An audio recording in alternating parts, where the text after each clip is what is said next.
The Valley landmark could be the key to deciphering mysteries in the sky. South Mountain has been a chalkboard of UFO sightings and reports for thousands of years. All right, 10 years ago, the Phoenix Lights captured world attention, of course, and opinions are still varied. Just put that down right there. Are still varied on what exactly they were. But a number of people believe that the objects seen in the sky that night have been with us for centuries. Beverly shows us records that some of Arizona's earliest residents left behind. These UFOs are out here, man, and I want to find them. Perhaps no one spends as much time on skyward mysteries as Jeff Woolwine. But when these lights come on, it's like somebody with a switch on a wall. Boop! Here we are. The Phoenix man has hours and hours of videotaped airborne objects. He's convinced they're connected in some way to South Mountain. South Mountain has been a chalkboard of UFO sightings and reports for thousands of years. When you look at these petroglyphs, you have to look at the whole landscape. Woolwine takes people on tours of the petroglyphs here, pointing out rock etchings that he says look like things he's videotaped in the sky. And Jeremy Fox believes there's definitely certain shapes on these rocks that look similar to UFOs. I think we're in a very important spot in the UFO world. Jeff Woolwine, the first person to do this. Jeff, thank you so much for coming on the show. Woolwine's passion gets him noticed. He's been interviewed dozens of times. The Cutting Edge TV show tapes in Tucson and airs in 10 cities around the country. Host Jim Rogers says, I think he's as honest as the day is long. He describes his guests as top-notch, credible, and says Woolwine is one of the good guys. He's giving DVDs away to people to open their hearts and minds to this stuff. His heart is in this. He's not in this for profit. Woolwine's tours are free too, and you're free to believe or not. Whether you believe in UFOs or not, there is something here. And they were here a long time ago. And their sightings is recorded on the mountain.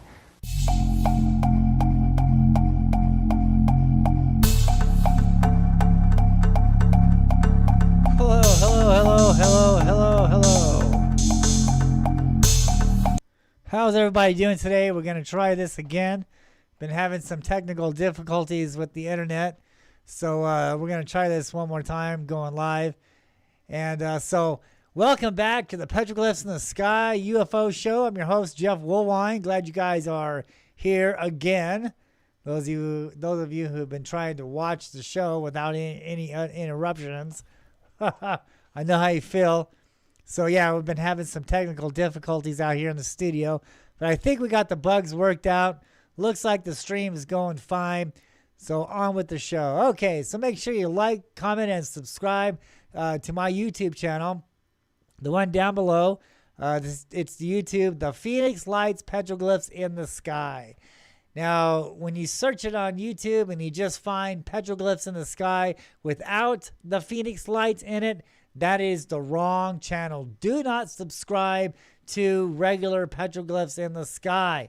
That is not me. That is a hacker. Okay, that is somebody out that is pretending to be me. That is not me. So when you subscribe to my YouTube channel, make sure it says the Phoenix Lights. The Phoenix Lights, Petroglyphs in the Sky. It's all one word. Okay, thank you so much. Okay, here we go. Woo! Boy, did I just get dizzy on that.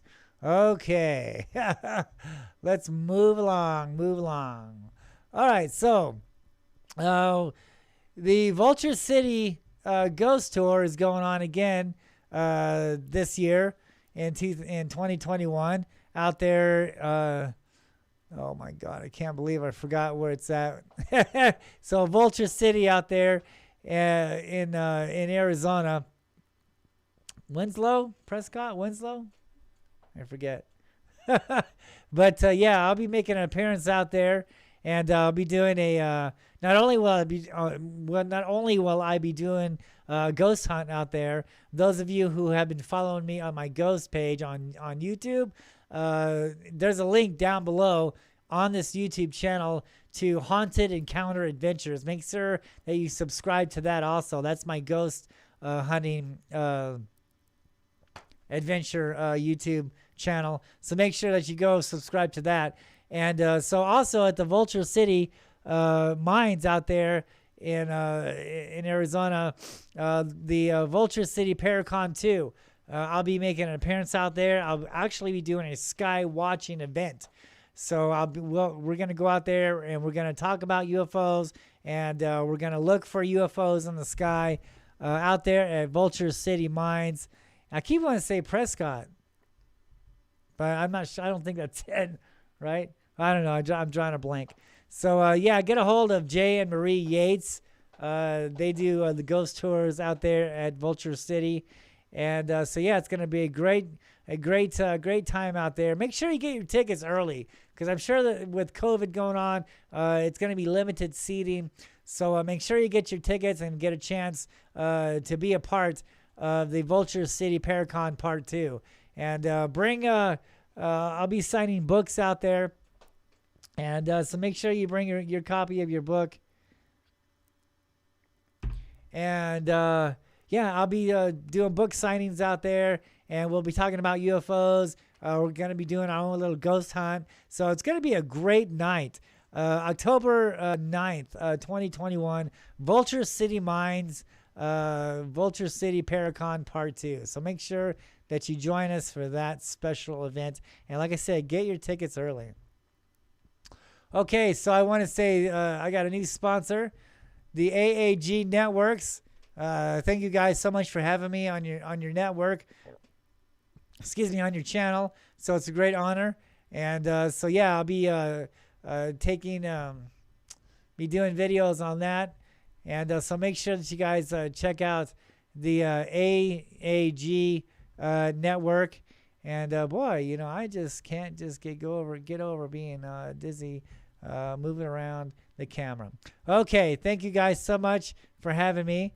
And so yeah, let's talk about the book. I have a book out. It's called The Phoenix Lights, Petroglyphs in the Sky, Landscape for the Spirits, True Stories, Myths, Legends, and UFOs over Phoenix, Volume 1. Now, this isn't just a regular UFO book. This talks about the first park ranger, Charles Holbrook, back in the 1930s, who actually knew about the spirits of the earth and sky, who knew about the tombs on South Mountain, and goes into the Phoenix Lights, what the Phoenix Lights really is. I'm not going to spend too much time on this, but yeah, you can pick up this book on eBay. The Phoenix Lights, Petroglyphs in the Sky. And I don't make any money from this. I never have. It's not about the money. It's about getting this credible information to you, to the public, because this is not hearsay like a lot of these other people want you to believe. This is facts. This is true stuff that's going on here in Phoenix. It talks about the lost history of Phoenix, Arizona that I have uncovered through the first park ranger, Charles Holbrook, and also the hiking on South Mountain over the 15 years of research I have done on the Phoenix Lights and the lost history of Phoenix, Arizona. So yeah, this book is a nonprofit book for me anyway. All the proceeds go to the foster kids in Phoenix, Arizona. And that's why I told the publishers to send my money, because I don't want to see a dime of it. I want it to go to the foster kids in Phoenix, because I am a foster child myself. So I'm kind of giving back to the community. All right, so the Phoenix Lights, Petroglyphs in the Sky, Landscape for the Spirits, True Stories, Myths, Legends, and UFOs over Phoenix, Volume 1. And I hope to get Volume 2 out shortly, but you can see most of the information in Volume 2 on my website down below on this YouTube channel. The Phoenix Lights, Petroglyphs in the Sky. Make sure you see Petroglyphs in the Sky, or excuse me, the Phoenix Lights, Petroglyphs in the Sky. It's on my link down below in my YouTube channel. All right, let's get this show on the road. Okay, so we're going to talk about, we're going to show a video. I took a friend of mine, Chase, and his daughter up on South Mountain, on the east side of South Mountain. We're going to show a video of that, and we're going to be talking about the petroglyphs, things like that. And so yeah, let's get into some of these petroglyphs real quick, because I am kind of pressed for time. This is my third time trying to do this episode, so yeah, I kind of want to get this. I want to get this through before my internet runs out. Okay, so this is part of my book. This is on South Mountain. And this is how to pretty much understand the petroglyphs. So when you look at the petroglyphs, you have to look at the whole landscape. Okay, so what this petroglyph is talking about. So let's start with the right yellow arrow. Okay, so it's pointing to this hill. Okay, so when you look behind this rock here, all right, it's talking about these hills, these two arrow hills behind this boulder, behind this rock. You see the two arrows up on top? So it's talking about these two hills. So these two arrows is actually the arrows on the bottom. The two arrows on the bottom is actually representing the two arrows up on top, if you can understand that. So the petroglyphs of the deers walking, see the trails? You see how they're how it curves up? We're looking at the right hand yellow arrow right now, and it kind of curves up, and it's the deer. So the deer is actually making the canyon. Here we go on the left arrow, and we can see this deer in his tracks. So he's actually they're making the canyons. All right. So and the two arrows up above, all right, is the canyon, is the hills. You get it? So, and now, okay, now we know that these are regular deers. Okay. We understand that these are regular deers. How do we know this? It's because look at the deer's feet.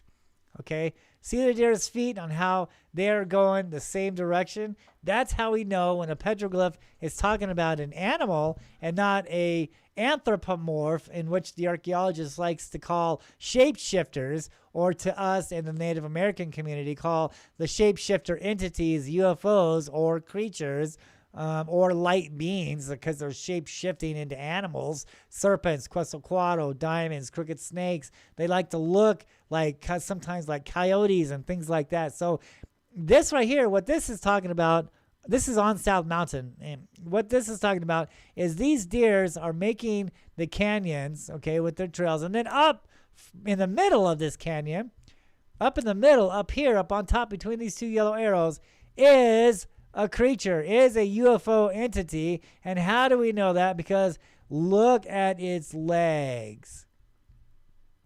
You see how they're kind of going different directions there? That is one way that we can tell that this is not a regular animal, is because of the way the legs are shaped. So basically, and we got these guys over here to the right, and he's kind of hunting the deers. But basically, this is talking about the whole landscape, if you will, because when you look at the petroglyphs, you have to look at the whole landscape, because that is what the artist is wants you to understand. He's telling you, look, this creature, this UFO entity came out of this canyon. Okay, so the deers on both sides, left and right, are making the hills, and then this UFO creature is coming out of the canyon. And he just happens to look like a deer because he's in the sky. He's in the sky. So that's telling me that this is one of those anthropomorphs. That's one of those UFO creatures that actually is coming out of the canyon. All right, because these things are attracted to South Mountain. Why? Why are they attracted to South Mountain in Phoenix, Arizona? It's because this mountain was created by a fault line. All right, and that's what these Phoenix lights, that's what these UFO entities, these creatures in the sky is drawn to, is attracted to, this energy. Okay, so these spirals are representing doorways. Okay, so for instance, if a spiral is going down, then the doorway is either that crack in the stone, right? That crack in the stone, or it's that whole land right there, or it's the canyon. It's that whole canyon down the side of the mountain. You see a bunch of spirals going down that canyon. That is a massive doorway. All right. Now, the Indians say that they're going down into the underworld. All right. But on a scientific level, on a scientific understanding, they're going down into these fault lines on where the energy is generated at. They're after the energy. They're after the energy sources around the earth. Okay. And those of you who have been following me all these years know that I talk about the changing of the sun, the seasons, the equinox and the solstice. Okay, and a lot of these archaeologists, want you to believe that these light and shadow panels, like Stonehenge when the sun is going up, in between the rocks there. They want you to say, oh, it's time to plant corn. Okay, no, it has nothing to do with planting corn. It has nothing to do with time to start gardening. Okay, it has everything to do with these creatures in the skies. Okay, because the sun is changing positions each season. Now, when the sun gets in these in the right position over these natural energy sources around the globe, such as like fault lines and ley lines and things like that, when the sun gets in the right position of these lines, all right, these energy sources, it opens up this doorway. All right, that's what the Indians say. It opens up. It's like a fusion effect. It opens up these doorways and it attracts these entities to these places where the sun is aligned with these energy fault lines. All right, and then after the equinox or after the solstice, wherever position that you're at in the earth, they go away. So, for instance, here in Phoenix, Arizona, so we saw the Phoenix lights, and they were here in March. All right, so and then like after this equinox or after the solstice, right, they go away. Where did they go? They either went to Florida, they went to the other side of the world. They're over there in Russia, they're over there in Israel, they're over there in Iraq. All right, they're over there in Japan. Okay, but then when the sun changes, during the seasons, they follow the sun. And they follow the energy sources. So that's the reason why, sometimes we see a lot of them over here, and then all of a sudden they're kind of gone, and now they're showing up over here, right? It's because the sun has moved. The sun has moved positions and is over different energy sources, different energy lines, different energy ley lines or energy lines or fault lines. This is the reason why we see a lot of these creatures coming and going from volcanoes. All right, so this is not spaceships that we're dealing with here. These are not crafts. All right, I was the first one to bring this to the UFO community in 2005 when I first discovered this in Phoenix, Arizona, watching these creatures coming and going from this mountain out there. I'm like, dude, this is not technology here. This is not nuts and bolts that I'm witnessing. All right, I stayed there many, many years. I watched these creatures come and go from the skies of Phoenix, going down into that mountain. They're not landing. They're going in the door. They're going in that fault line. All right, they're going in those spiral doorways, those cracks. So if the spiral ends down, then there's a doorway right there. And a lot of the interpretations is that crack in the boulder. So if the spiral ends in the crack, they're absorbing themselves into that crack. They're going in that mountain. All right. I have witnessed this. I have filmed this. Those of you who have been following me all these years know this to be true, that I have proof that these things are coming and going into South Mountain, and they're leaving from the inner core of South Mountain. They're coming and going from that fault line. In 2004, all right, I videotaped these Phoenix lights all summer over this power plant that's bored down into the fault line of South Mountain on the east side. Those of you who live in Phoenix, Arizona, or even still, look it up on Google Earth. Okay, find South Mountain in Phoenix, Arizona. Go to the east side. Find Ray Road. Okay, once you find Ray Road, zoom in, look for that power plant. There's a big electrical power plant there, and it's bored down into that fault line. All right, and that fault line is generating the energy to turn on most of the grid here in Phoenix. There's not all of it, but some of the grid here in Phoenix. And so yeah, at that time that power plant was active. 2004. These lights was attracted to that source. Those of you who've seen my videos know this to be true. And these lights they pop in the sky very silently, so they don't get noticed. All right, that's one way on how they're being stealthy in the sky, is because they don't want to be noticed, but they just want to come in and suck up that energy real quick, right? So this is like an intergalactic gas station, if you will. So they're here to absorb the energy. This has been going on for thousands of years. This isn't anything new. All right, these lights, these entities, these creatures, not crafts, not little gray guys, but these living beings, these light beings, these creatures, these flying serpents, these crazy things we see in the skies today are not spaceships. These things are alive. They're living creatures. I've seen them, videotaped them, witnessed them so many times in my life. I was born and raised in Phoenix, man. I've been seeing these creatures ever since I was a kid. All right, and when I went to go investigate them, this is the evidence that I was finding, that this isn't nuts and bolts. There's no evidence of a spaceship going over Phoenix, Arizona, March 13th, 1997. That's a bunch of hearsay, dude. There's no evidence of that. All right. But what we do have is the lights on the west side of Phoenix between the South Mountain and also the Australia Mountains on the west side. Australia in India means excuse me, in Spanish means star. So we got Star Mountain, interesting, and then we have South Mountain. And those lights, there wasn't a V shape. There's no evidence of that.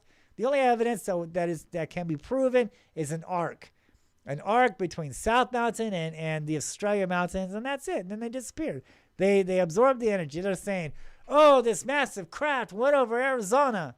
Bullshit. There's no evidence of this. Okay, we have no proof. My whole point on that, if a handful of people, because we only have like 4 videos, right? 4 videos that we can prove on what actually happened March 13th, 1997. There's only 4 videos. And that was filmed on the far west of Phoenix, Arizona. Way the hell over there, dude. So my point is, if a handful of people can film lights far west of the valley, then why couldn't a handful of people film a gigantic object going like 2 miles, what was it reporting, 8 miles an hour in a V-shaped craft, miles long? Nobody can pick up a camera. Oh my God, right? I've been doing this for many years, all right? Over 20 years. I've been looking into the Phoenix Lights case, dude. I'm expecting spaceships, right? No, when I did my investigations, I'm the only one has actually proven this. I'm the only one that has actually gone out on the mountain and studied the Phoenix Lights on a nightly basis, on a monthly basis, on a yearly basis. All the time, I discovered that these lights are not crafts. You see 5 lights out there, you're looking at 5 living entities, 5 living creatures, okay? These are not spaceships. These things are alive, and they're here to absorb the energy. Point blank. And I'll give you another secret, dude. They're not from another world. This is their planet also. All the evidence, all the research, all the history of the world talks about these creatures. And they're not from another planet. This is their planet also. Okay, let's get on to this. Okay, so this is on South Mountain, and this is a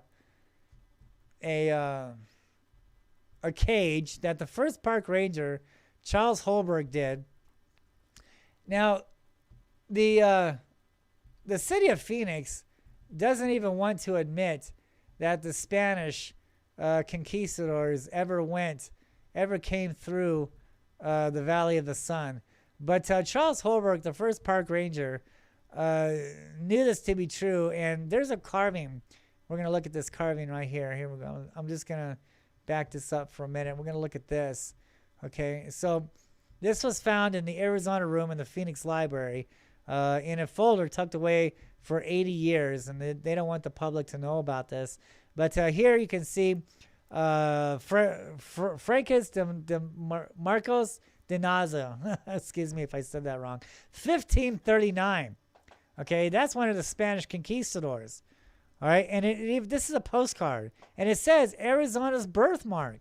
You see that? But yet the archaeologists today don't want to admit that that the Spanish conquistadors was ever in this valley. Looking, what are they looking for? The lost city of Cibola, the lost city of gold. Okay, and yeah, you know, when you go to my website down below on my YouTube channel, you can see that link there. You can hit my website, and there you can see talking about, you know, the first park ranger, Charles Holberg, and his writings. It talks about, you know, the Spanish, talks about the spirits of the earth and sky, talks about the gold that's buried on South Mountain. Okay, so there's so much information that has been covered up and not talked about And so a little bit of history on this. The city of Phoenix was going to remove that stone, and they were going to put it somewhere else. And Charles Holbrook was like, dude, you guys ain't touching this. He actually pulled his guns, his 6-shooters, on these people and saying, look, you're not going to touch this. You know, this is history. You're not going to remove this carving of the Spanish conquistadors. He goes, I don't care if you guys don't believe that the Spanish came this far, but they did, because here's the proof. What was it, 1539? You know? And so actually, it was Charles Holbrook that made the city of Phoenix put those bars around that petroglyph, and to this day, that petroglyph is still there. Okay, so, and you can, more of that's in this video that I'm about to show, and you can see more of that, so we'll get into that a little bit later. Okay, so, when you look at the petroglyphs, what did I say earlier? You have to look at the whole landscape, right? So, for instance, we see this deer petroglyph, right? This is on South Mountain. And you look at his antlers, right? His antlers are all crazy, right? They look kind of weird. Those are actually trail markers that is located behind this marker, behind this boulder, behind this rock. Okay, so when you step back and you look behind this rock, you can see the trails. And the antlers, this deer is depicting trails. And there's a light orb above this above the deer. So what this petroglyph is representing, what this petroglyph is talking about, is that these trails is where to find these UFO spirits, these UFO entities. These are sacred trails. That's exactly what this petroglyph is depicting. It's depicting the antlers, the deer, but the antlers is a map. Is a map on where to find more petroglyphs, more of the story, and also to find where to find these UFO creatures at. Okay, here's Charles Holbrook. This is the first park ranger. And I go into him a lot in some of my past shows. We won't get into him today. But you can find more information about him on my website down below. Click on this YouTube channel, the links down below. You can get to my website. And make sure that you find, the Phoenix Lights petroglyphs in the sky. If you just see petroglyphs in the sky without the Phoenix Light, that is not me. That is someone acting like me. That's not me at all. To actually subscribe to my channel is the Phoenix Lights petroglyphs in the sky. So try to remember that. And I'm trying to get that account taken down, actually, because that is not me. That's a hacker. There's a lot of people out there pretending to be me. And so I am the real deal. This is me right here, live in the flesh. All right, and that's my YouTube channel, the Phoenix Lights Petroglyphs in the Sky. Okay, so this petroglyph here, look at this. This is on South Mountain. All right, so remember I was talking about the spirals?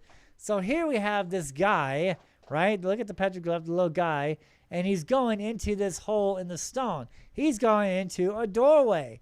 He's going into a spiral doorway. Now, at one time, you can barely see it. You can barely see it, but these actually had spirals carved around it. You can still kind of see the carving of the spiral, but this is actually a doorway. Now, these creatures are coming and going from this doorway, and this guy right here is waiting to go into this doorway of the stone. Here we have a coyote. Look at the coyote there. He has been forever looking up at this doorway, waiting for these spirits, these UFOs, these creatures to come out from the underworld, come out from the fault line energy, and to make their appearance known. And here on the bottom, see, now look at this. This is carved on the bottom because the artist is trying to tell us that these creatures here on the bottom is inside the stone. They are in the underworld. This is why they're carved down here on the bottom, because that represents them being in the underworld. They're under the rock. All right, now see the squiggly lines and things like that? All right, are these spaceships? Are these crafts? No, these are living creatures. These are living beings, and this is how they look. All right, when you see an anthropomorph shapeshifter carving, petroglyph carving on the rock, that's a photograph, man. That's not just some Indian on peyote. All right, it's not some high Indian, some drunk Indian carving graffiti. No, dude, he's telling us this is what these creatures look like. This is what his gods look like. This is what these creatures look like. Do they look like spaceships? No. Do they look like little green guys from Alpha Centauri? No. Are they reporting? Are they depicting a V-shaped craft going over the city of Phoenix? No. Absolutely not. I've been all over those mountains in Phoenix, all right, for many, many, many years. I have not once found anything that resembles a spaceship. Nothing. Nothing in Phoenix, Arizona resembles a craft. They are talking about living creatures, living entities, flying serpents, okay? The feathered serpent that we read about in Mexico, Quetzalcoatl. I can honestly tell you that Quetzalcoatl is alive and well, and he's flying around the Arizona skies because I have seen him, I have witnessed him, I have videotaped him many, many times. Quetzalcoatl is a real living entity, God, from the ancient ones. This is what we're dealing with here. Not spaceships from another country, from another galaxy, but, living creatures, living entities. And the secret is, they're not from, another world. This is their planet also. They have always been here. This is their home too. This is why we see them. Because they live here. They're not from another world. They live here. This is their planet also. They have always been here. Here we go again. Look at this. This is on South Mountain. We have some Indian guys. Look at this. They're looking up. All right. These are like some of them are regular like Indian guys or Indian stick figures, and then some of them are more supernatural with like the lizard people. Okay, see the guy over here on the bottom left, he's got a tail. Okay, then we have an orb over here, and they're looking up. What are they looking up at? They're looking up at a flying creature. Okay, and we know that this is not a regular animal, because look at its legs. It's kind of hard to see here, and it's kind of hard to see. It was hard to see in the other photograph also. But these legs are going in opposite directions, representing an anthropomorph, representing a shapeshifter creature that was seen in the sky. This is a prehistoric photograph of a UFO sighting.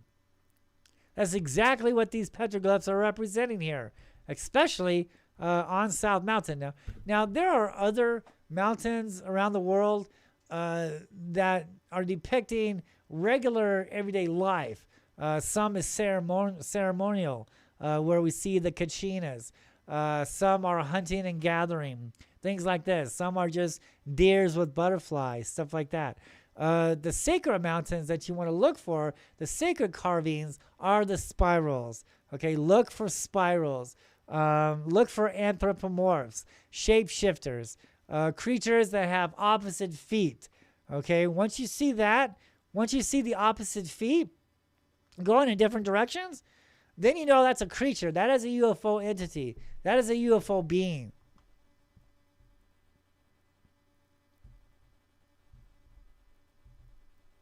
Here we go again. Here we go, a spiral. This is on South Mountain. And look at that creature coming out of the spiral, coming out of the doorway. Now let's look at this. So this spiral is going counterclockwise, it looks like. And when a spiral is going counterclockwise, it's a doorway out. When a spiral is going clockwise, it's a doorway in. When a spiral is going counterclockwise, it's a doorway out. Okay, when a spiral ends down, it's either going to represent that crack in the stone is the doorway to the underworld, or the whole ground itself. All right, so these things are actually coming up, they're absorbing themselves out of the rock or into the stone or into the ground. I have seen this, I have videotaped this many times, that these things are coming and going from the mountains. They're not landing, they're going in. And I understand why the Native Americans call these spirits, because when you see them in the sky, they're like solid. They're a solid like object, right? They're changing colors, they're changing shapes, right? And when they come down from the sky and start to proceed down on the mountain, then you can see through them. They start to change. They're like a spirit. You can see through them. And as they go across the mountain and then they come down on the rocks, they absorb themselves into the mountain. I have filmed this many, many times in 2005 and in the present. I have seen this so many times. This is what's going on here. They're going down to the underworld, to the fault line for the energy.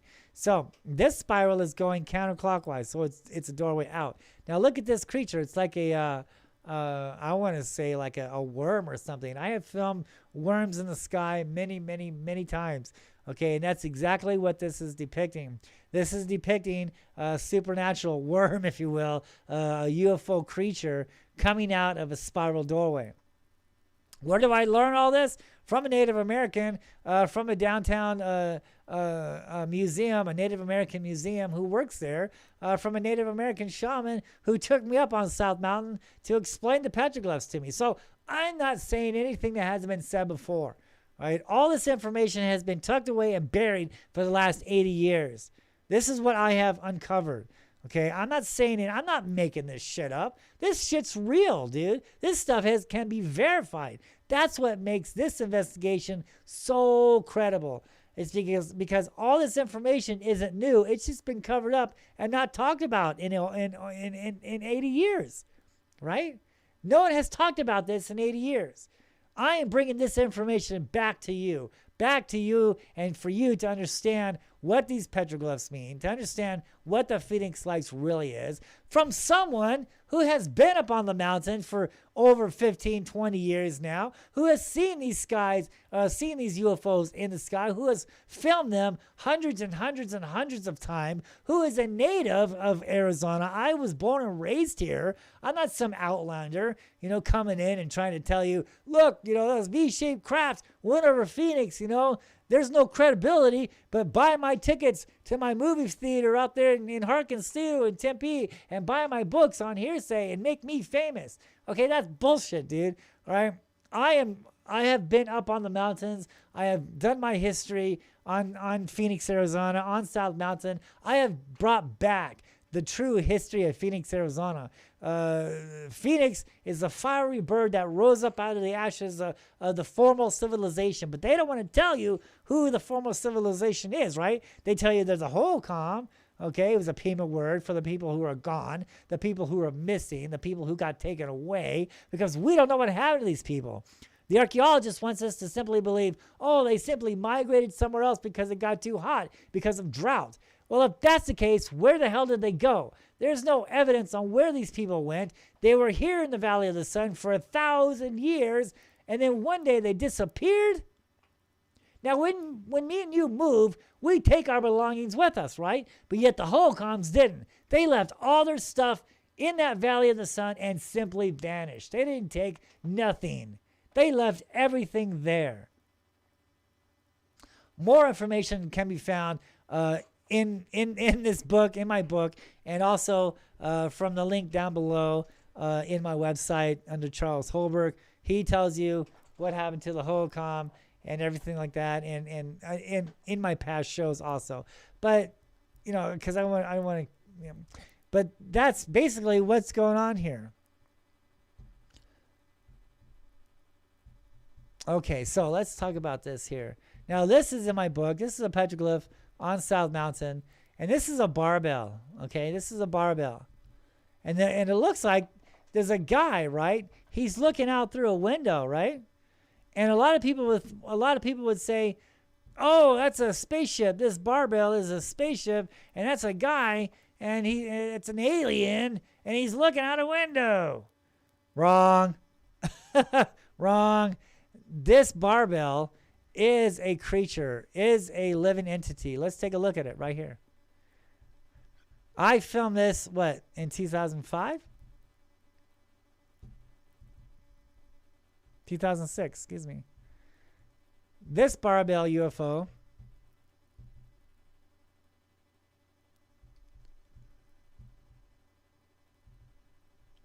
I filmed in 2006. This is just of one of many I have seen in the skies. And there's a lot of barbells that are carved on South Mountain.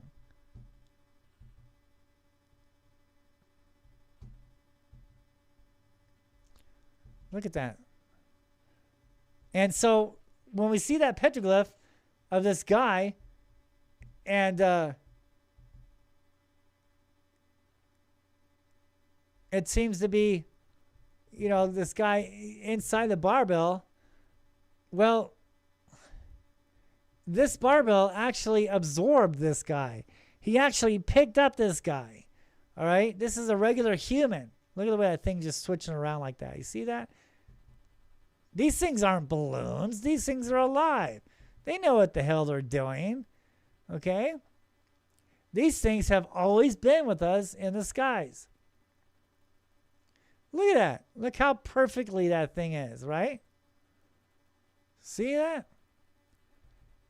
That flew by my window. That came off of South Mountain. And this is my kitchen window. I'm looking at, overlooking South Mountain. South Mountain's about a mile away from me. Here it comes again. Here's the sighting again when I first saw it. Look at that. And then here's the barbell there. And the guy is actually inside this creature, inside this living being. So this barbell absorbed this man and took him up into the sky. Charles Holbrook says, the first park ranger from the 1930s, who learned about the tombs on South Mountain, who learned what happened to the Hohokam Indians, who learned about the giants that were here in Phoenix, Arizona, from the Native Americans back in the 1930s, and their ancestors from generation upon generation upon generation was telling the story on who the Hohokam people were and where they disappeared to. Okay, so Charles Holbrook writes this in his journal.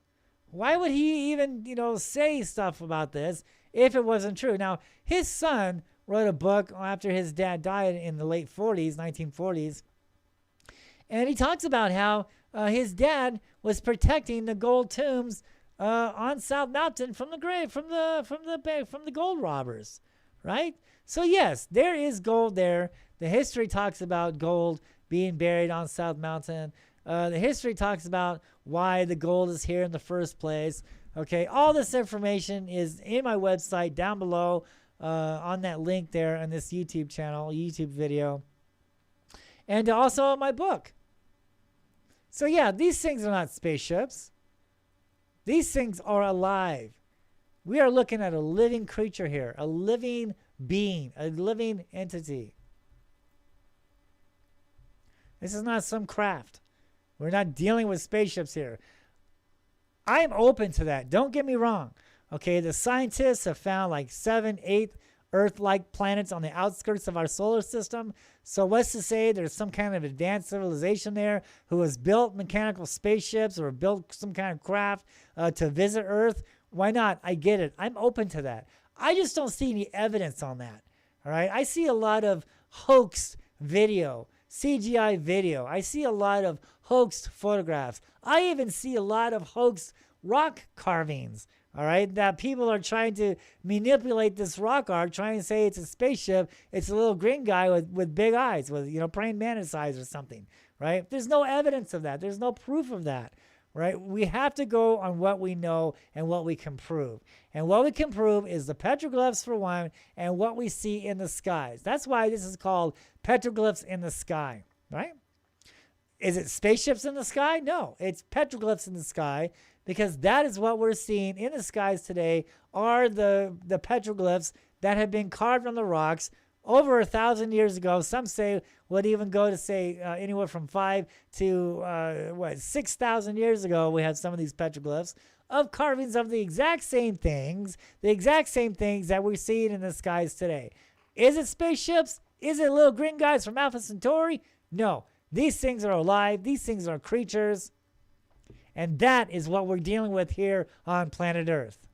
Until spaceships and green guys can be proven, we have to let that go, keep that in the back of our mind when we finally do realize one is really here, okay, that we can prove. But right now we have to look at the facts. And the facts are talking about these creatures here. Not spaceships. but living creatures, living entities. That's what the Indians saw. They didn't see spaceships. They saw anthropomorphs. They saw shapeshifters. They saw the lights in the sky. The lights in the sky came down, shapeshifted into a man, right? And looked like everyone else and taught these people how to survive. That's in my book, and that's what Charles Holbrook writes. Why would the first park ranger, why would the first park rangers, even talk about this, right? Why would he write this down in his journals? Why would he be telling the public? I do tours on South Mountain. You're going to see a tour here coming up. And he passed out little flyers, and it talks about the lost city of Cibola, the lost city of gold. Right? It talks about what happened to the Hohokam Indians. It talks about the gold that's buried on South Mountain, right? And Charles Holbrook, he was a little guy. He was only like 5'5", but he was very big in the parks and recreation community. All right, he wasn't just the first park ranger of Phoenix, Arizona. His legacy went on through California, Utah, and New Mexico, and other parts of the Four Corners area. I found information on him in some of these libraries in other states of the country. So this guy just wasn't a little guy here in the Valley of the Sun, but he was a big guy in the West Coast area of the United States. Everybody knew who Charles Holbrook was. So why would he be going on and saying about gold buried on South Mountain? Why would he talk about the giants? Why would he be talking about the Hohokam Indians being taken away by these spirits of the earth and sky? Why was he talking about all this crazy stuff if he didn't learn that from the first Indians? And we should take them at face value. I mean, fuck, dude, they were here before us, right? They were here before us. They should know what the hell is going on in our land. We need to take a second look at these guys and start understanding what they're talking about, especially when it comes to the petroglyphs. These are prehistoric photographs, right? They didn't have video cameras back then. That's stone boulders to record their sightings in the places where the events took place at. This is the reason why we find petroglyphs on one side of the mountain, but we don't find any petroglyphs on the other side of the mountain. It's because nothing happened over there. The evidence is where the event, the special place, the sighting, is where the petroglyph stands, is where the petroglyph is. You see a petroglyph, carvings here, that's where everything took place at. You don't see any petroglyphs over here because nothing happened over there. The petroglyphs is a testimony, is a photographic history marker, is a photograph of what happened in that area. Make sure you like, comment, and subscribe, and share. YouTube channel, The Phoenix Lights Petroglyphs in the Sky. Not just petroglyphs in the sky. You find that, you're on the wrong channel. That is not me. Make sure you see The Phoenix Lights in front of petroglyphs in the sky. That is truly me, not the other guys who are pretending to be me. Okay, so these lights right here, these lights were photographed in Phoenix about 5 months ago. Okay, so this is on the west side of Phoenix, Arizona. I had video, but I can't find the video right now. I just remember pulling up these photographs. So this photograph here, see, the lights are still going on today, right? It's not anything new. 1997, March 13th isn't the only time. These lights have always been here. These lights have been here, okay?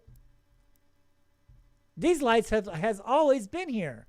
This isn't anything new, all right? And how do we get the videos of March 13th, 1997? Why do we have some of the videos? It's because Skywatchers, there's a guy out there named Tom King. Now, I've never seen him on the news out there in Mesa, Arizona, all right, filming lights on a regular basis, all right? So he was seeing lights days before the 13th of March, 1997. So he was waiting. He's waiting for something to happen. He's a skywatcher like you and me. He's waiting for something. He's got his camera ready, dude. He's ready. And when the Phoenix Lights spread happened that night, he was on it. He filmed it. He got it. You don't hear much about him, do you? You only hear about this Kitai and her hearsay information. You know, that's all you hear. You don't hear, you know, from Tom King anymore, or you don't hear from the other 3 people that filmed the lights, are credible witnesses, not for some hearsay witness, you know, that's trying to say, you know, oh, I filmed the lights, you know, but I don't know what they are, but they're a massive V-shaped craft went over and no proof. I have no proof, but yet buy my book about nothing and buy my movie tickets about me. Look at me, right? You got to get away from these hearsay people, dude. You have to go with what can be proven. And what can be proven are the petroglyphs. What can be proven are some of these scrolls, these ancient scrolls that talk about these things in the sky, right? If people over 2,000 years ago are talking about the exact same things we see in the skies today, and the carvings are matching what we see in the skies today, but they're not spaceships. They're like flying snakes and worms and diamonds and orbs and lights and crooked things and just weird stuff, weird objects, right? They're alive. They're moving like a snake, right? That's not a spaceship, dude. It's not technology, right? They're alive. They're conscious. They know who's watching them. They know who's not watching them. And this has been going on. This has been going on for at least over 1,000 years, maybe even 2,000 years, probably at the beginning of time. This is their planet too. They are not from another planet. They have always been here. They have always been absorbing energy. That's why South Mountain is so special, is because that's what draws these creatures, these phoenix lights, these creatures in the sky to certain places around the earth, is for the energy. Skinwalker Ranch, I proved that. I started talking about these energy factors in 2005 when I first discovered all this, when I first verified it all, you know. And so Skywalker Ranch, they decided to prove my theory, take my theory to the test. All right, so even though there is no petroglyphs on Skywalker Ranch, there are petroglyphs on the outskirts of Skywatcher Ranch. There's canyons and mountains, and there's petroglyphs, and there's UFO sightings, petroglyphs on these existing mountains around Skywalker Ranch, right? And they're sitting right there on a fault line. Okay, so they go and they test my theory. Let's see, season 1, episode 4, Skywalker Ranch. They put these little sun sensors in these rockets, right? In these model rockets, and they shoot them up, and to see if there's any energy up there, right? Because they learned from me, when the spiral ends up, it's a doorway, and there's energy in the sky. That means that these lights are just popping up to this doorway through a vortex, and they're absorbing the energy in the sky. So Skywatcher Ranch got a hold of my information and decided to prove that theory. And they launched this rocket up there with sensors, and lo and behold, the cameras caught this light in the sky, right? And the rocket came down, and the sensors said that yes, there's energy up there. All right, but these people still don't get it yet. They still think, well, maybe that UFO light is producing the energy. Maybe it's making the energy, right? They don't understand yet that UFO light is there for the energy, okay? And they still calling that thing a craft. It's not a craft. That light is a living being, is a living creature, all right? That light is the being. It's not technology. There's nobody inside that light. That light is alive. That light's a creature, dude. All right, he's a being, right? And he's there for the energy. He's not there making energy. He's not a spaceship making energy. He is there because of the energy. Check it out, man. They proved my theory that I discovered in 2005.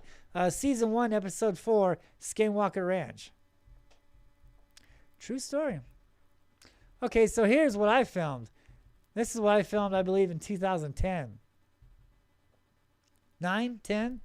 Something like that. And this is the exact same spot on where the 1997 Phoenix Lights happened at. It is going on all the time there. You just got to know when to look and when not to look. All right. And like I said, they follow the seasons. All right. So, and you got to keep your eyes open and know what to look for. Because of misinformation, disinformation, Hollywood, people selling books about nothing that they understand, stuff that they have no clue on what's going on.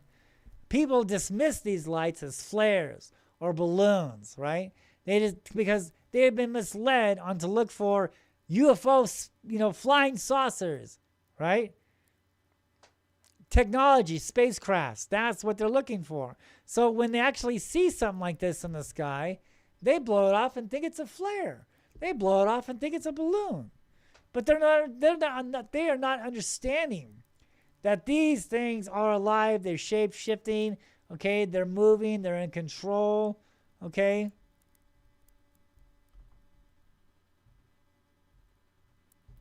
They don't want to believe that yet. There's so many people out there that are so much in denial because, they're just looking for spaceships. They want to believe in spaceships. They want to believe in little gray guys because that is what they understand, right? They understand technology. But when it comes to, let's say, supernatural or living, interdimensional beings, things like that, they just can't comprehend this yet.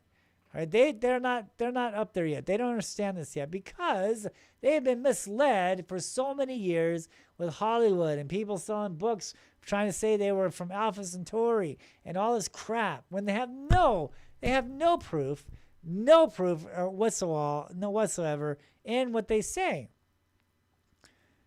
We have to go where the credibility lies at, and the credibility is talking about the petroglyphs. The credibility is talking about the ancient scrolls that verify the petroglyphs, because it's crazy, because we can read the scrolls, right, and talks about lights in the sky. Then we can go see the prehistoric photographs carved on the mountains by the Native Americans, right, of the exact same thing of what the scrolls are talking about. And then we see it for our own self. Then we see it for our own eyes. We videotape, we photograph the exact same things in the sky. So we read something from anywhere from 2,000 to 5,000 years old. Then we see the photographs from 2 to maybe 5,000 years old. And then today we see the exact same thing in the sky. Now, I'm sorry, that's credibility to me. All right? I mean, holy cow, that's credible to me. That's not hearsay. All right? That's verifiable facts. Okay? Not a V-shaped craft going over Phoenix in which nobody can record. Thousands of witnesses. Not one video. Not one person can record it. But yet there's people out there making money off this. They're making money off hearsay. They can't prove nothing.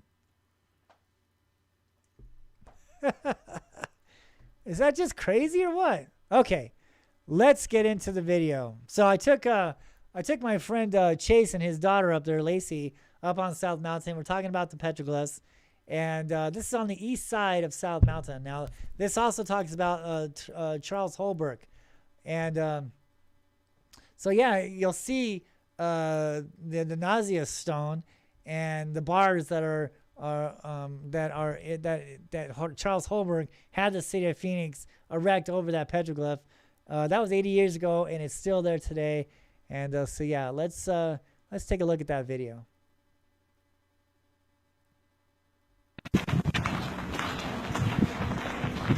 These rocks, I believe, were placed here. I see some petroglyphs right there. Yeah, we're going to see some glyphs right here. Look at those. Right there. This is massive white shell panel here. Here's we probably show it right there. You know you're around a sacred area when you start to find pottery shells. Oh, yeah. Okay, so get up there so I can take a picture of you with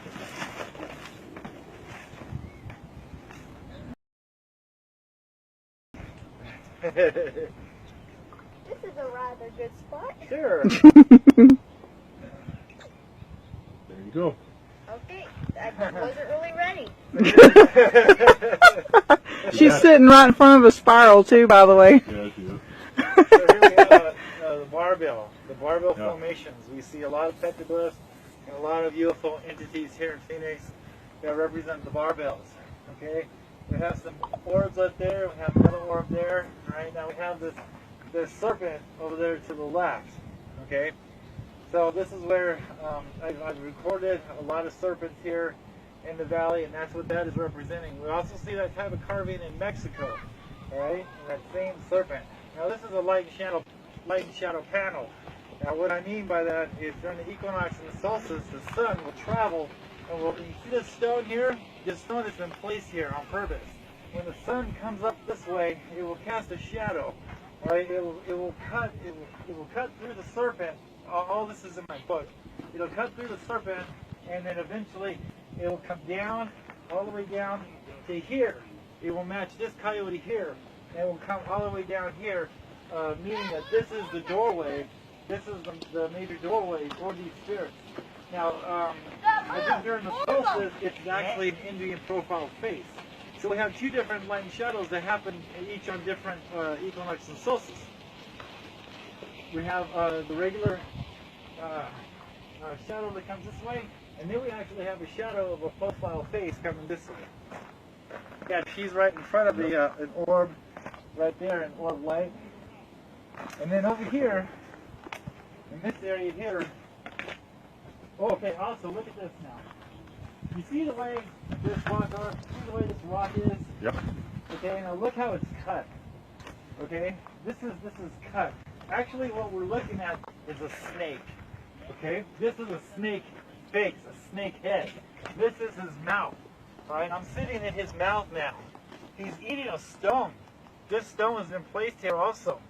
Now at one time I did see a man carved on here, representing that this serpent is eating a man. I can't find it right now. But there was a carving of a man, just because in it right here. But they cut and shaved all of this to represent a snake. So the snake is coming out of the rock. He's eating this boulder. Now on the other side over here, we have these spirals. We have a spiral, right, representing a doorway. And then we have some energy lines, or energy type markers, okay, representing the energy. And we have a coyote looking this way. Now, these spirits, these UFOs, they come and go from rocks, okay, from stones. Now, when you look in between this boulder here, you will see an entity UFO right in the middle there. And that's what it's representing. So it's telling us that this crack is the doorway for that spirit. Neat, isn't it? Jim.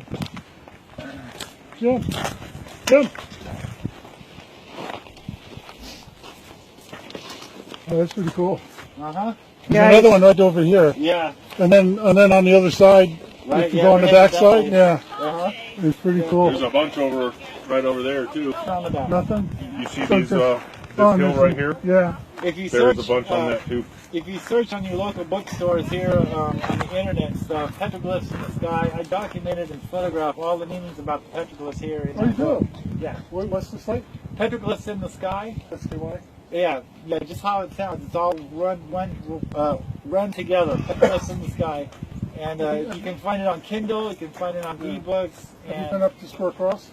I've heard of it. I haven't been there yet. There's a lot of petroglyphs up there. Right, yeah, that's a big sacred and holy area right in there, yeah. Probably the same generation as these guys. Yeah, same holocom era. So you study the symbols and stuff? That's right, yeah. In that book, I go into the lost history of Phoenix that has been lost for the last 80 years. Yeah. I talk about the holocoms, the first park ranger that was here. I'm going to send a picture of the mommy and tell her what this is. Is that a frightening It kind of like a lizard man. Right, there you go. Or did he just eat like a dog? He eats God. Oh, wow, look at these stairs. Well, I know they built these stairs, but this is cool. What is this right here? What was that supposed to be? That's like one of those spirits. Oh. Okay, babe. I want you up here before we start talking. Okay. Is this? Oh, it is. This is the one. Yeah. Okay. What is? What's under that UFO? Is that a goat or a coyote? The one that's right there. Yeah, we'll have to look at that again. Wait, I want to see the. Okay, forward. thing. Oh, it was on, record is red, right? Yeah, you already recorded. Okay, so, for years, all right, centuries, even to this day, it's always been a controversy that the Spanish conquistadors ever arrived here in Phoenix, Arizona.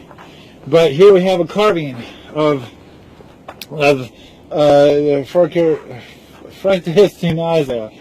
Okay, now there's a date there of 1539, I believe it is. Where's that at? Okay. Now this is all controversial. I mean, to the archaeologists to this day, does not admit that this is real. Now the first park ranger, okay, his name was Charles Holbrook. This is all in the book. It talks about what he accomplished. Sit down. Now back in the early or the late 30s, the city of Phoenix was going to come up here and remove this stone.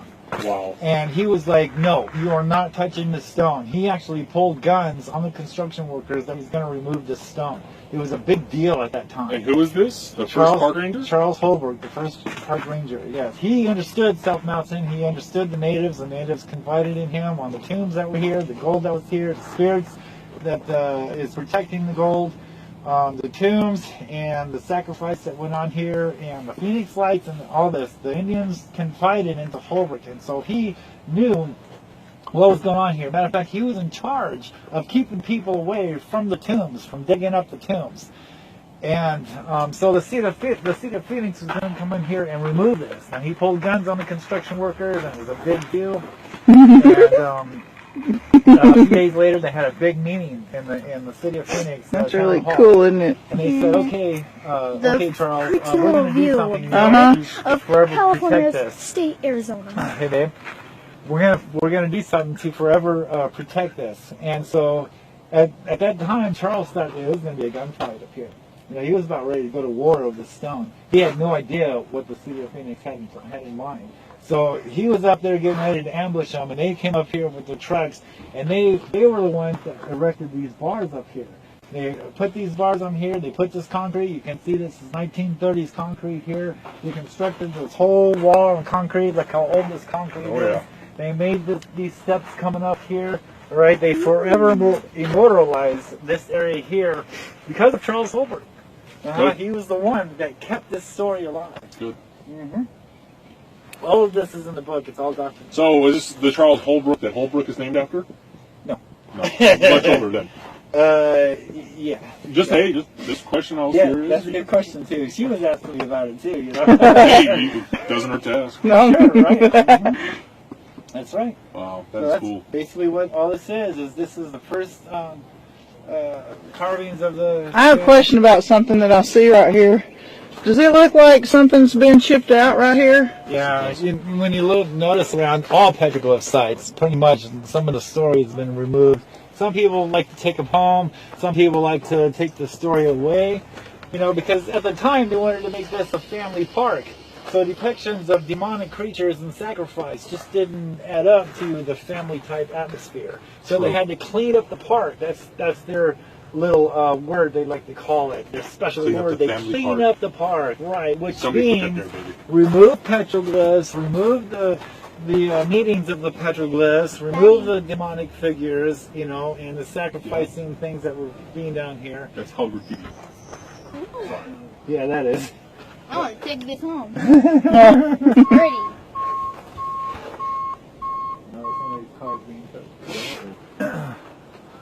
Okay, yeah, so, you know, for years too, even with Holbrook back in the day, it was just a myth that the Spanish erected 4 crosses. And until one day he was high up, his story goes on to say, I found some paperwork on Holbrook, and he says he was high up on the summit, and he looked down on the sun-blackened rocks, and lo and behold, he saw the 4 crosses. And he says it must have took a mighty army to construct these crosses because they were so huge. And for years, he kept this a secret only to himself, until later on the city of Phoenix made a new map of South Mountain Park, and on that map they put a hill there. And he made the biggest mistake of his life. He told the city of Phoenix and everybody, look, you know what's on that hill? There's 4 crosses on that hill from the Spanish conquistadors. And so later on, a few nights later, some vandals came up looking for gold. They destroyed the crosses. They dug a hole looking for the gold. They didn't find anything, and they just left a mess rock pile. He was pissed. Okay, I'm getting to that. He was pissed, man, and he wanted the city of Phoenix to come back up here and put those crosses back up here. But the end result was the city of Phoenix did not want to do a dime on it. He said, but if you and your friends want to go up there and make the crosses again, he goes, you guys are welcome to it. So the story goes on to say that it was like a bunch of ants going up this hill and with concrete and rocks and rebuilding the crosses, and the women and some of the children would be down on the bottom with sandwiches and lemonades, and the Boy Scouts were helping him at the time, and he had all these friends, and they made all this construction work, and that's when the story stops. Okay, that's when the story ends. And then later, the city of Phoenix then came out and put another map saying, okay, the first map, the crosses was over here in this area. The second map, they say the crosses are over there in that area. All right, so now there's two conflicting stories here. All right, so I've been to each spot. I've been spending years looking for these crosses. I've examined what the city of Phoenix says that they are. I've examined that area, nothing there. I come over here, but at that time, this mountain used to extend way out further, okay? And there used to be an airlight beacon up there, and right there where the Wrestler's Roost is and stuff. So this mountain was way extended, but they blew all that up. They destroyed all this area to put all these houses in and the Wrestler's Roost and everything else. And that's when the Indians were so pissed off about this. Man. Right, you know, and I think because the stone is here, the crosses would probably be over there on the east side. And I think when they destroyed the stuff to build the houses and to build the Wrestler's Roost, they destroyed the crosses too. Mm-hmm. That's my conclusion. Very sad. Because I haven't found them, and I've been looking for years, man. You know. That's very sad. I'm coming to the conclusion, yeah, you know. But even still, like, all right, so if the crosses were, I mean, if the hill is still here, okay, then we should find some kind of evidence of this concrete. You know, we should find the remembrance of the crosses. We should find the stones. You know, if the crosses were destroyed over years. I've been looking for that too, just on a hunch. You know, hopefully, I'm still hoping I'll find it. You know, but I haven't yet. I've been up all these hills, you know, all these hills looking. No, I haven't found it yet. So the only conclusion is they blew it up and they were making the restaurant. Most likely. Yeah. Sucks, doesn't it? Yes, it does. Okay, let me turn it off now. Okay.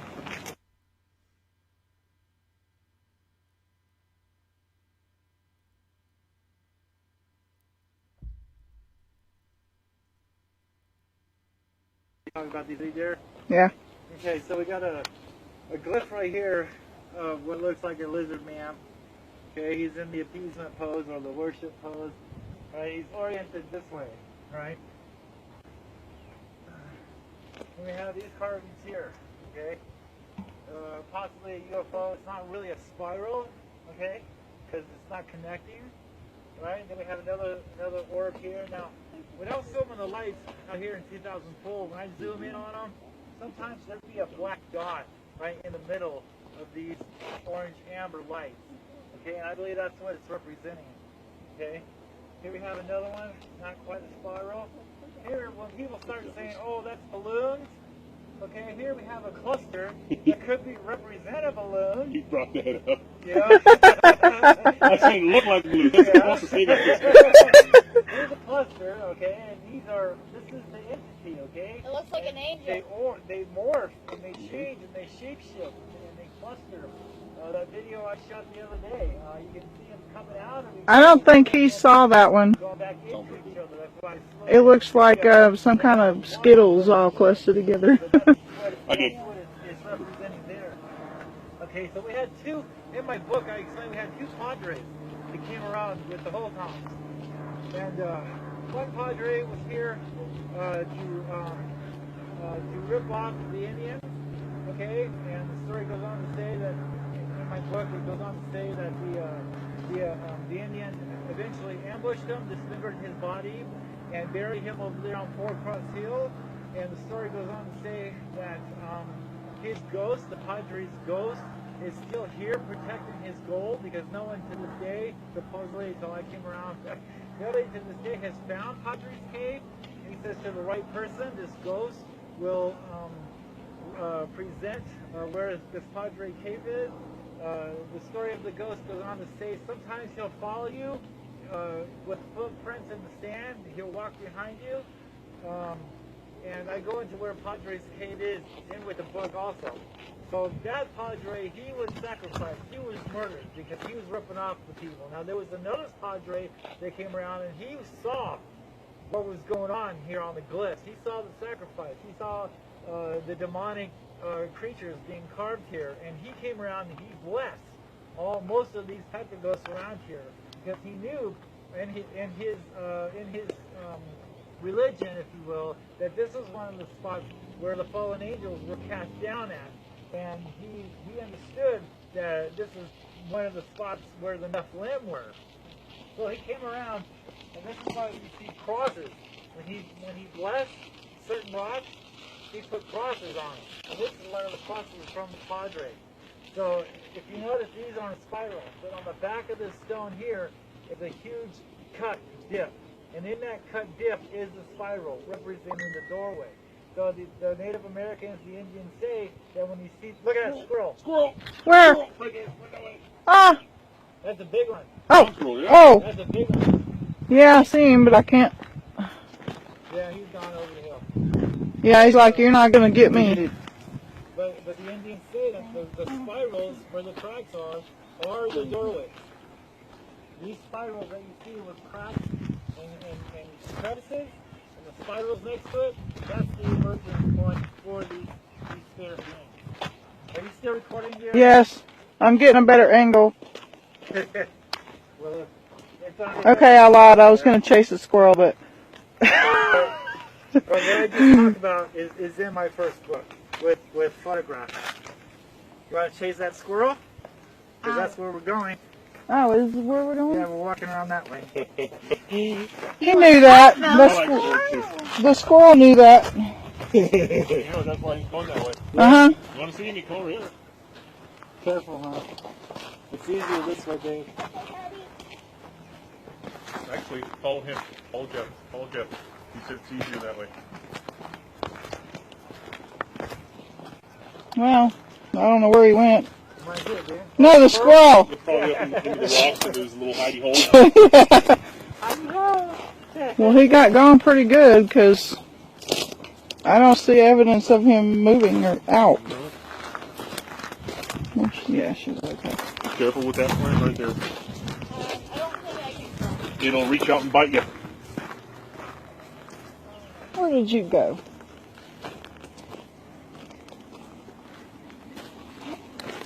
Well, that's a neat cactus.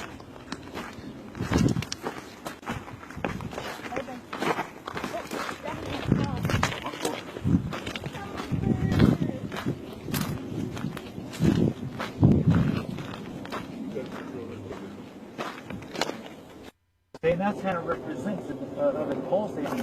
This is really hard to see, but it's like a cluster again. And then on the other side, Yeah, it's not really picking up that good, on the but other side is a great spiral. Yeah, it's a big one.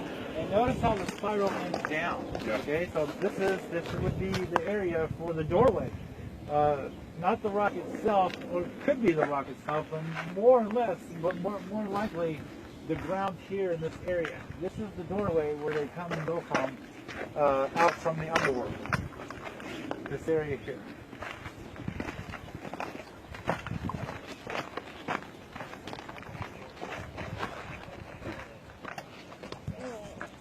I'm trying to see if I can sense any energy, and I don't. Well, if I do, I don't notice it. I think so. No, because he told me, like I said, when I was talking to him, he told me, what to see, watch look, for. that looks like that's Yeah. that looks like that's been Yeah, missing. like you said, a lot of it's been taken out. Yeah. I believe that too. And if you look the way these rocks are strewn about, this looks like it was destroyed as well. This is called something collapse on each other. Can you get these? Can you get that right there, dude? Real quick. Yeah. Recording. Yeah. Then we have a Another living living man and another type of pulsating orb here. And then down when we come down through this way over here. Sorry, there's a bunch more spirals in here. Oh yeah, we'll get to that in a minute. I wanted to show you bottom first. Yeah. Oh, that's...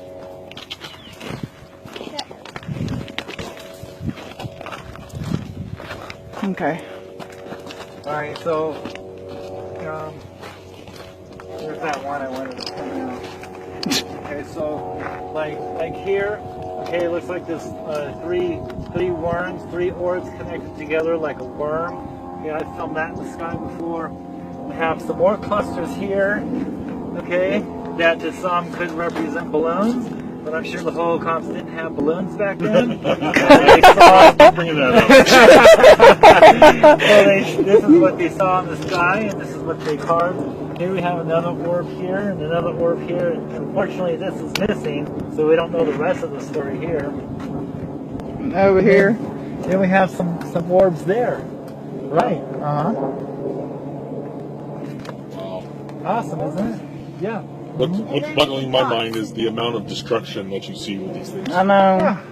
I know. Okay, so back up to the top.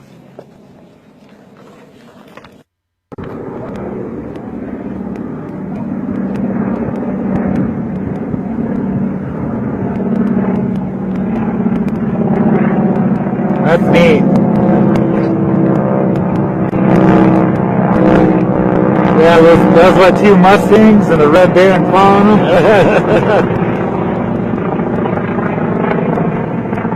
That's cool. That's cool. That is neat. You don't see that every day. Well, the Red Baron was blowing out smoke as it was coming up. Yeah. I freaking missed it. Trying to get it on my camera, but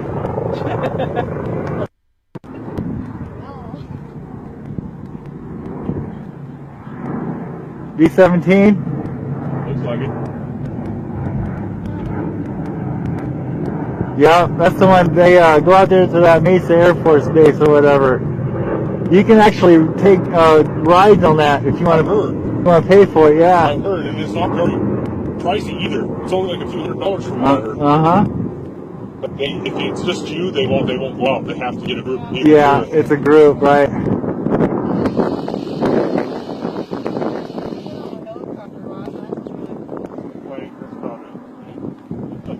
Going to North Dakota. This is a spiral. Yeah. Oh yeah. Ending kind of up. Okay, so what? He's going counterclockwise. So this is a doorway coming Wait, out. hold on. So we have a doorway over there going in. Now this is the doorway coming out. And if you look up on the top here, we see some panels there.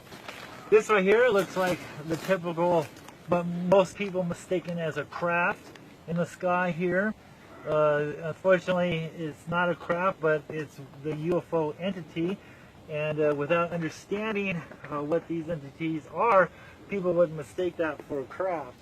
I can see that. Up on top here. Well, without saying the B word, All right, enough. we have these 2 circles here, and they're connected together, right? Okay, so I've seen these things in the sky, and sometimes this line or this rod will come out of line and connect with the other. Okay, so there'll be 2 of these barbell shapes, if you will, circular orbs in the sky with a line connected in the middle. And sometimes I'm thinking that line could be them taking energy, sharing energy with themselves back and forth. It's hard to say, but I have filmed this before in the sky, and the holocoms, they saw it and they recorded it here also. Oh, yeah. That's cool. Neat, isn't it? Oh, it's a bone. Yeah. She found a bone? Yeah, it's probably a squirrel. Oh. Yeah, it's probably a squirrel bone. A coyote got it. Yeah, coyote or something. That took me a second to figure out what you were saying. What? When he said coyote. Oh, coyote. That took me a second. I used to mess with her and say, "Oh, the coyote." She's like, "Coyote, Jack." It's coyote, Daddy. Whoa, I can see how they make gelatin now. Right here real quick.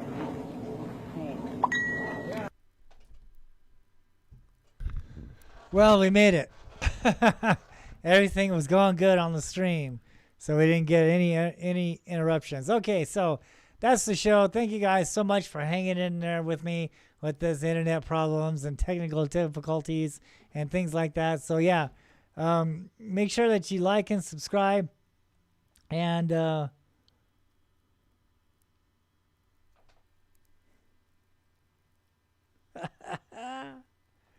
okay. So make sure you like and subscribe to the YouTube channel, The Phoenix Lights, Petroglyphs in the Sky, and we will see you guys next time.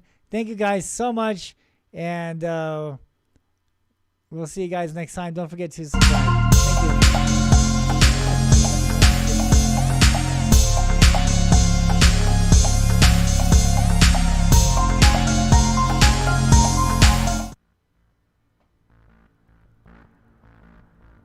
you.